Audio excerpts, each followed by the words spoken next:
साथ ठीक बा तनी हेने मुंह करला सब जनी आबो कि कमर लचकाई ता कमर लचकाई ता दिल्ली सरकार हिलेला कमर लचकाई ता दिल्ली सरकार हिलेला चली रही है तो सारी बाजार हिलेला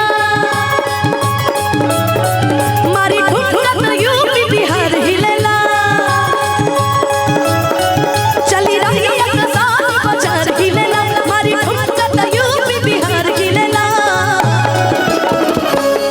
बाप रे बाप कितना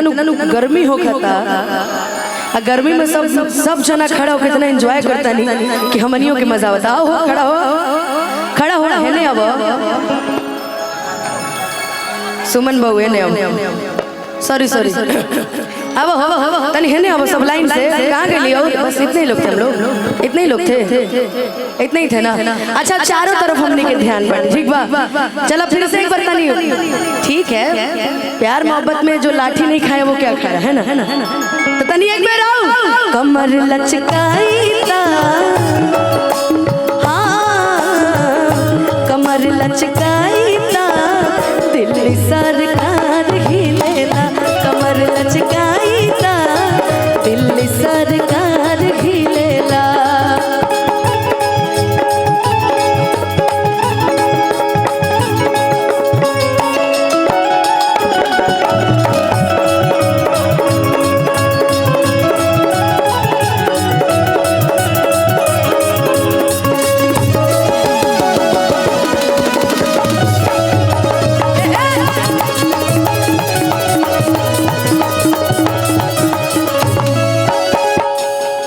फरमाइश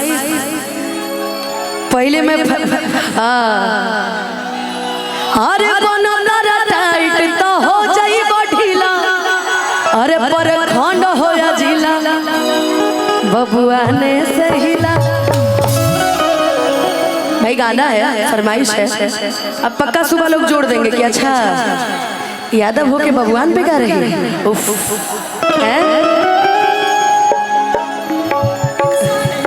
इंसान है कितने लोगों को सफाई दोगी पगली अब सफाई देना हमने छोड़ दिया है कल का मंच देखने के बाद मैंने सफाई देना छोड़ दिया यार हाँ अच्छा ये कुछ सरोज भैया सुमन भैया रुके आए थे रोवे लगे सरोज भैया सुमन भैया लड़कों के पास एक एक्टिविटी होती है लड़की ज्यादा मोटी है तो मोटी है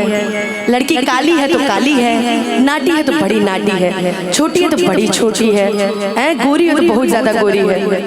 इनको हर चीज में तो साइज चाहिए गलती से केहू औरो साइज देखे लगे तब का कर बताओ के केहू कहले बाकी पाकल फल ना ठीक होला काचल फल ठीक होला जय महर्षि वेद व्यास डुबा ले गई तो लोगों को लगता है कि वो कह रहे थे कि मैं शांत अब नहीं रहूंगा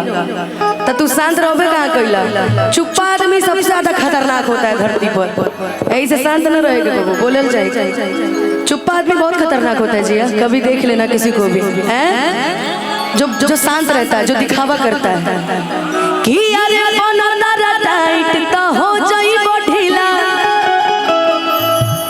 देखो मुझे बुरा ही गाना नहीं आता ये बात सही है पर जितना आता है मैं गा दे रही हूँ अरे टाइट तो हो जाई ढीला अरे पर खंड होया जिला बबुआ ने सहिला पर खंड होया जिला बबुआ ने सहिला अरे टाइट तो हो जाई ढीला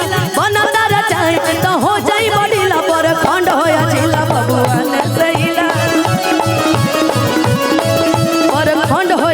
बबुआ ने सहिला ए भैया मैंने अब जिया ऐसे कि हम सोचे तनी एक गीत गा के प्रदीप को भैया के बुलाई कैसे कि रहुआ बैठल बानी हमरा तनी को नीमन नहीं लगल नहीं एकदम नहीं आप गाएंगे यहाँ पे मुझे मैं आप बैठे मुझे अच्छा नहीं लग रहा है नहीं एकदम नहीं मैं मान ही नहीं सकती आपकी बात है ना